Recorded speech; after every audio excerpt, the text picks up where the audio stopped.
हाथ में बाइबल, मस्त सर में चुन्नी बहनों के, और भाई लोग भी मस्त ऐसे बैठे हुए थे सिंसियरली। सिर्फ और सिर्फ उनको हरियाली मिली, फ्रूट्स मिले ही नहीं।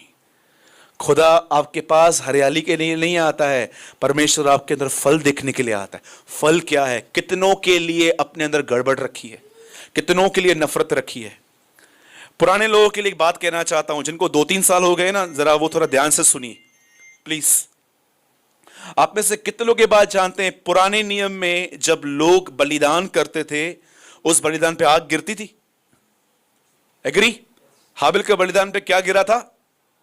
नए नियम में बलिदान कौन है? मत बोलना यीशु। यीशु क्रूस पे मर चुका है, हमने उसका बेनिफिट उठाया है। अब किसको बलिदान होने के लिए कहा गया?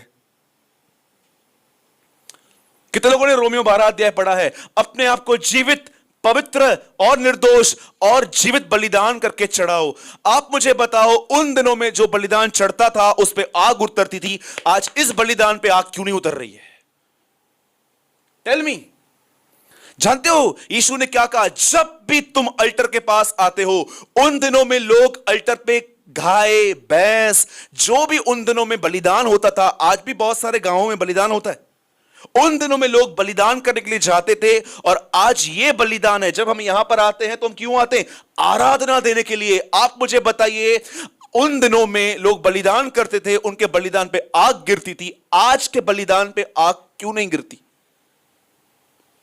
यीशु ने कहा, जब तुम वेदी के पास जाओ, और सूरज तुझे पता है तूने दिनेश को हर्ट किया है या दिनेश ने तुझे हर्ट किया है, जाओ आपस में बातों को ठीक करो। प्रभु मैं नहीं करूंगा, कोई बात नहीं, मैं दूसरी बार भी तेरे नहीं कहूंगा। खड़ा रहे, झूठ बोल मेरे सामने, सोना भी तेरा चांदी भी तेरी। कहां बड़े बड़े गाने, बहुत सारे लोग यहां पर। एक आदमी ने कहा, मसीह लोग सबसे ज्यादा झूठ रविवार की सुबह बोलते। बताओ कैसे? कई लोग ऐसा होता है। मैं रिसेंटली दिनेश और मैंने एक भाई को देखा, वर्शिप पूरी हुई तो भाई यहां से निकल गया और सीधा 9 में 5 कम वापस आया प्रभुभोज के टाइम, और मीटिंग पूरी हुई। मैंने बोला, अरे तू किधर था भाई? बोला, सूरज भाई माफ करना, मैं किसी काम से गया था। मैंने बोला, सारे काम तेरे को अभी याद पड़ गए? बोला, सूरज भाई यार काम था मेरे को। मैंने बोला, क्या काम था? उससे बोला, आप आराधना कर रहे थे ना, कल्याण में एक आदमी है, उसके साथ मेरा कुछ था, प्रभु ने मुझे कहा जा माफी मांग करा। बोला, माफी मांग के इधर आके बैठा हूं। ग्रेट, वाह। इधर परमेश्वर हमको शक्लें दिखाता है, और जानते हो हम क्या बोलते हैं? ठीक है प्रभु जल्दी भेज इसको माफी, मैं माफ कर दूंगी इसको। याद रखिए, पुराने नियम में बलिदान पे आग गिरती थी। अगर आज आपके ऊपर खुदा की आग नहीं है ना, तो मैं आपको बताना चाहता हूं, आपने किसी के लिए तो अपने अंदर रखा है। कोई तो है जिसके लिए आप बकबक करते हैं, कोई तो है जिसके लिए आप चुप नहीं रहते हो, आप बोलते रहते हो, ये ऐसा ये ऐसा। जब तक आप परमेश्वर से और उस आदमी से माफी नहीं मांगोगे, मैं यीशु मसीह के नाम से कहता हूं, 100 साल इस कलीसिया में बैठे रहना, कुछ नहीं मिलेगा। हाँ, आप मटेरियली प्रॉस्पर होंगे, डोंट वरी, आपकी सैलरी बढ़ेगी, आप भले चंगे भी रहेंगे, बहुत आपके पास, डे बाय डे आप कपड़ों में, पैसों में, हर चीज में बढ़ोगे। स्पिरिचुअली 1% भी नहीं, वहीं बैठे रहोगे, कोई अभिषेक नहीं आएगा, क्योंकि बाइबल कहती है जा पहले मेल मिलाप कर। आज अपने आप से एक सवाल पूछिए, क्या आपके अंदर ठंडापन तो नहीं है? दीपू भाई, मरियम मगदलिनी यीशु मसीह को तब ढूंढने गई जब वो मर चुका था। मरा हुआ यीशु क्या देगा? चमत्कार देगा, 5000 लोगों को खाना खिलाएगा, ब्रेड देगा, मछली देगा, चमत्कार करेगा, अनुग्रह देगा? कुछ नहीं देगा। फिर भी कहती है, कहां है वो? दो, मैं ले जाऊंगी उससे। आप जानते हो आज बहुतों का परमेश्वर परमेश्वर क्यों है? परमेश्वर मेरे को चंगाई देता है, परमेश्वर मेरी पगार बढ़ाता है, प्रभु हर साल नया फोन लेके देता है, प्रभु मुझे नए नए कपड़े देता है, इसीलिए मेरा परमेश्वर है वो। डॉग थियोलॉजी, मेरा स्वामी मुझे हड्डी देता है इसलिए मेरा स्वामी। आप में से कौन से, कितने लोग हैं ऐसे जिनका परमेश्वर के साथ ये संबंध खत्म हो गया है? लेन देन वाला खत्म हो गया है। 1 साल प्रभु, 10 साल तू, मत दे कुछ भी, मैं रहूंगा। दाऊद कहता है 1000 साल यहां वहां भटकने से एक दिन उसके आंगन में बिताना उत्तम है। जानते हैं कितने लोग हैं जो ये कह सकते हैं ब्रदर मेरा लेन देन का संबंध प्रभु से खत्म हो चुका है? बोलिए। मैं कई लोगों से पूछता हूं ब्रदर आप चर्च नहीं आते हो? आया था ब्रदर। अभी क्यों नहीं आते हो? आया था ना ब्रदर। भाई अभी क्यों नहीं आते हो? ब्रदर मैं आया था। अभी क्यों नहीं आता है? भाई मैं आया था, मेरा काम नहीं हुआ, मैं चला गया। तो मैं उससे पूछता हूं मेरे को भी ये बता तेरे को सुसमाचार किसने बताया था? और मुझे सो एंड सो का नाम लेते हैं। मैंने बोला इधर तो आ, इधर तो आ, इसको सुसमाचार तूने बताया था। हाँ क्या बताया था? चर्च में आ काम हो जाएगा। तुमको क्या लगता है कौन दोषी ठहरेगा न्याय के दिन? हो तुम ठहरोगे, तुम, क्योंकि तुमने गलत सुसमाचार सुनाया। बंद कर दो लोगों को ये बताना यीशु में आओ ये मिलेगा, यीशु में आओ वो मिलेगा। हल्ले ना बेड़ा हल्ले कलीसा मिल सबका मत ही हल्ले। वो बहन झूठ बोल रही है आपसे, वो बहन आपको झूठ बोल रही है। मैं आपको बताता हूं यीशु के पास क्यों आया चाहता है। याद रखिए आज से बहुत साल पहले उसने उनको इनवाइट किया जो अपने आप को गुनहगार समझते थे। उनके लिए नहीं जिनके पास प्रॉब्लम्स थी। उनको बुलाया उसने जो अपने आप को गुनहगार समझते थे, और उसने कहा मैं पापियों को बुलाने आया हूं, सबको नहीं। आप जानते हो उन दिनों में एक ऐसे भी लोग थे जो इतने बीमार थे पर अपने आप को चंगा समझते थे। बताओ कौन थे वो? कोई है ऐसा जो बहुत बीमार है पर अपने आप को चंगा समझता है? यीशु मसीह उनको देखता है, अरे मैं इनको नहीं, मैं इनको बुलाने आया हूं। बहुत सारी किताबें मैंने पढ़ी थी पहले। बहुत लोग कहते हैं मैं इसको मारने आया, मैं उसको मारने आया। मैंने पहली किताब पढ़ी जिसमें ऐसा लिखा था मैं पापियों को मारने नहीं पर बचाने आया हूं। अब आप बताओ, एक बोलता है मारूंगा, एक बोलता है बचाऊंगा, किसके पास जाऊं? आप जाओ भले मारने में, मैं नहीं जाऊंगा, मेरे को जिंदगी जीनी है और भी। बोलो यीशु मसीह की। भाई ये तो मैंने बता दिया, ठंडे ठंडे नहीं पड़ो। अब ठंडेपन से बाहर कैसे आया जाए? कैसे आएंगे ठंडेपन से बाहर? करेंगे जो मैं करूं बोलूंगा। कितने लोग करेंगे? आइए लंबा हाथ उठाइए, नजर कमजोर है मेरी। ओके वेरी गुड, मतलब सब ठंडे। सुनिए, अगर आपको ऐसा महसूस हो रहा है कि मसीह जिंदगी आपके लिए बर्डन है, आप चर्च आते नहीं हो, आप लाए जाते हो, तो मैं आपको एक बात बोलता हूं, उपवास करना स्टार्ट करो, फास्टिंग करना स्टार्ट करो, और उस फास्ट में सिर्फ परमेश्वर से एक ही बात कहो, मुझे पवित्र आत्मा से भर, मुझे वो पहला सा प्रेम वापस लौटा, मुझ पर रहम और दया कर।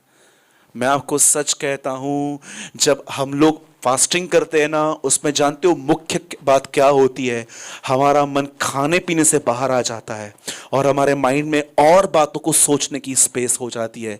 बोलो उपवास, सब बोलिए उपवास, ऐसे कीजिए, बोलो उपवास, बोलो उपवास। मम्मी बोलो उपवास। उपवास का मतलब कि ये आज मैं इधर नहीं हूं, आज मैं ऊपर हूं। ठीक है, ऊपर मत चले जाना, इधर ही रहना है। इसका मतलब क्या है? भले ही आज मैं यहां हूं पर मेरा मन आज यहां नहीं है, मेरा मन उसमें है। राइट है? अगर आपको लगता है आप ठंडे हो चुके हो, आप बाइबल पढ़ते हो, पढ़ते पढ़ते आपको नींद आ जाती है, प्रेयर तो आपसे होती नहीं है, प्रेयर करने का मतलब आपको सांप मारने के समान है आपके लिए, कि किसने आपको सांप मारने के लिए कहा है। आप जब प्रेयर करते हो, याद रखो उस समय अच्छा होगा उपवास करो। और सुनो, उपवास करने के बाद क्या करना है आपको पता है? एक एक को जाके बताना है, आज उपवास किया है, क्या प्रार्थना करूं तेरे लिए? कितने लोग ऐसा करते हैं?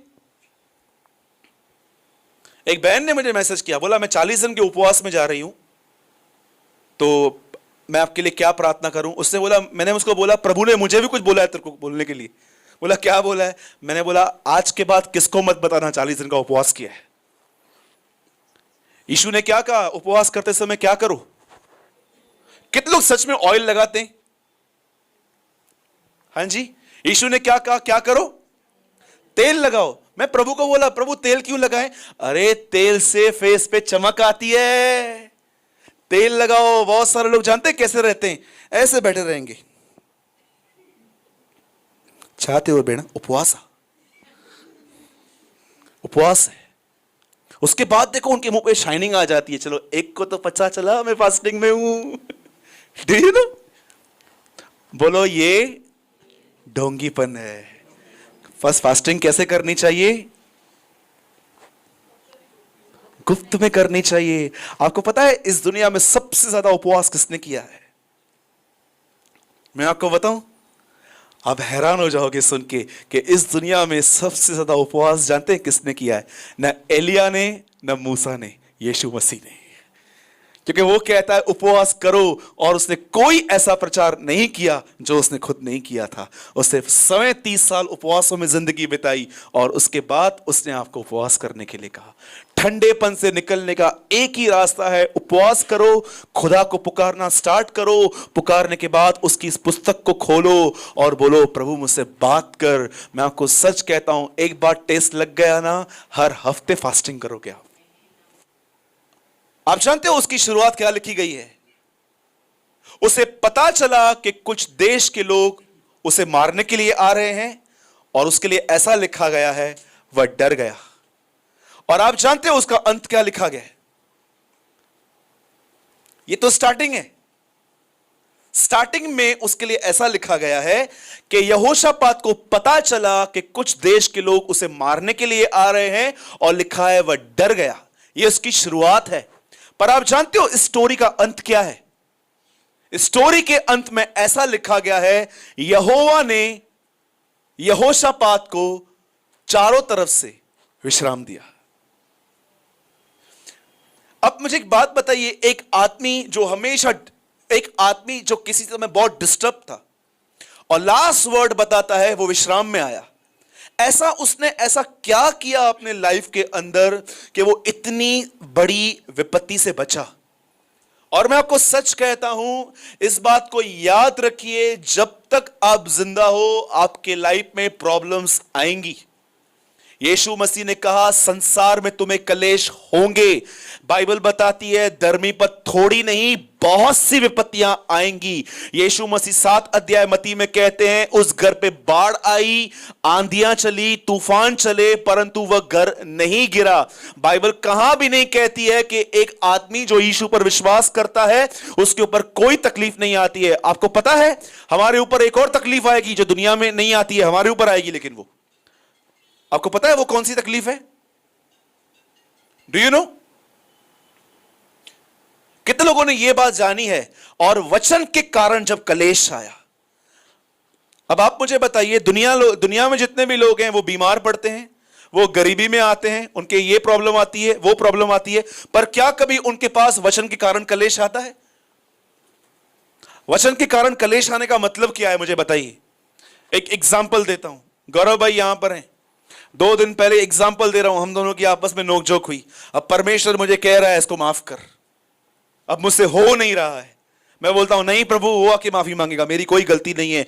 जानते हो बाइबल क्या कहती है? वचन के कारण कलेश, एक वचन के कारण भी कलेश आता है। यीशु मसीह के लिए ऐसा लिखा गया है, पुत्र होने पर भी उससे दुख उठा उठा कर आज्ञा मानना सीखा था। आप में से कितने लोगों की ये वर्ड आपने पढ़ा है? पुत्र होने पर भी उससे दुख उठा उठा कर आज्ञा मानना सीखा था। आप जानते हैं जब ऐसा क्या हुआ यहोशापात के साथ? अब सुनिए मैं आपको जो कह रहा हूं। बाइबल ऐसा बताती है, एक व्यक्ति था, उसका नाम यहोशापात था, और उसके ऊपर 3 देश के लोग चढ़ाई करने के लिए आए। और जब उसे यह न्यूज मिली कि लोग मुझे मारने के लिए आ रहे हैं, बाइबल कहती है वह डर गया। लेकिन जानते हो उसने एक बहुत सुपर्ब स्टेप लिया, और मैं विश्वास करता हूं इसी स्टेप की वजह से बाइबल कहती है वो विश्राम में आया। आप जानते हो विश्राम का मतलब क्या होता है? आप में से कितने लोगों ने अपनी एक कमजोरी पकड़ी है? सच बताना ईमानदारी से।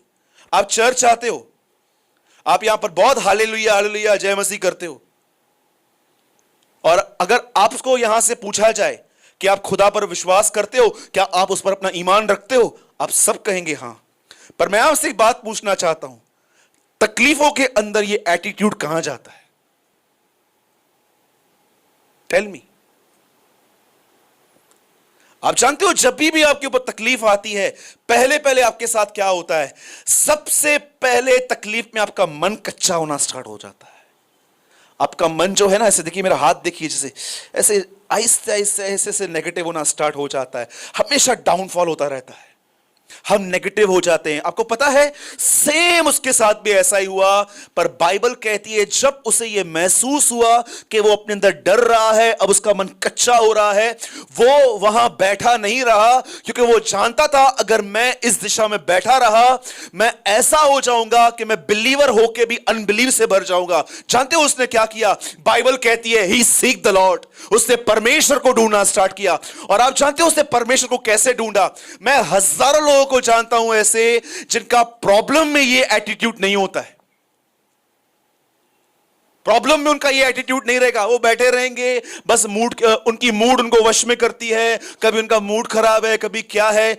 आज सीखिए इस बात को, जब भी आप अपने लाइफ में ऐसा टाइम फेस करते हो जो आपके लिए टफ है, उस टाइम पे जो बेस्ट डिसीजन आप ले सकते हो वो है परमेश्वर को ढूंढना।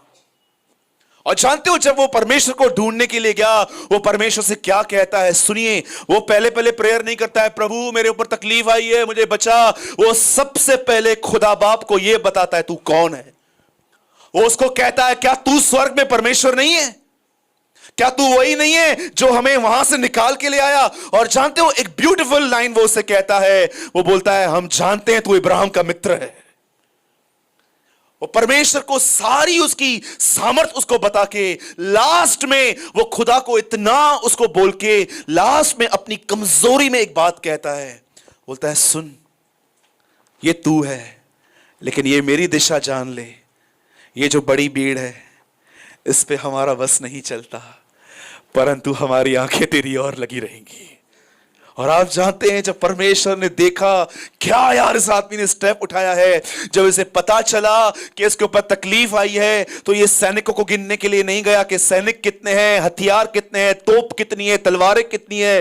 इस आदमी ने मुझे ढूंढा है। यीशु कहता है मांगो तुम्हें दिया जाएगा, ढूंढो तुम पालोगे। और जब उसने प्रभु को ढूंढना स्टार्ट किया, प्रभु उसकी लड़ाई में आया। और जानते हो बाइबल क्या बताती है? एक आदमी के ऊपर जिसका नाम यहीजेल था, उसके ऊपर पवित्र आत्मा उतरा और वो वहां पर दो बातें एक बार कहता है। Do you know two things? दो चीजें वो कहता है। बोलता है सुनो मत डरो और तुम्हारा मन कच्चा ना हो। सेम थिंग, इस लड़ाई में तुम्हें लड़ना नहीं पड़ेगा। आप जानते हो किन्हें अपनी लड़ाइयां खुद लड़नी पड़ेंगी? बताओ किन्हें अपनी लड़ाइयां खुद लड़नी पड़ेंगी? सब चीजें खुद की ताकत से ठीक करनी पड़ेंगी। आप से कितने लोग हैं जिन्होंने दाऊद का यह वचन पढ़ा है, धन्य है हमारा परमेश्वर यहोवा जो मेरी प्रजा को मेरे वश में कर देता है। क्या आपने कभी यह महसूस किया है कि आप रूम में आराम से बैठे हो और खुदा इर्द गिर्द आपके काम कर रहा है? वाह व्हाट अ लाइफ। आप जानते हो किन लोगों के लिए परमेश्वर लड़ता है? सिर्फ उन लोगों के लिए जो उसे ढूंढते हैं। ढूंढने का मतलब जानते हैं क्या होता है?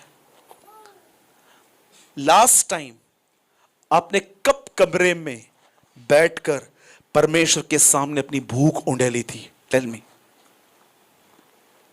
प्रेयर नहीं, आज थोड़ा प्रेयर से एक लेवल ऊपर चलते हैं। अपनी भूख आपने प्रभु के सामने उंडेल दी थी। आप याद रखना, प्रार्थना सब करते हैं, ढूंढते सब नहीं है। क्योंकि प्रार्थना आसान है, प्रभु ये दे वो दे, ये ले वो ले। लेकिन जानते हो ढूंढना क्या होता है?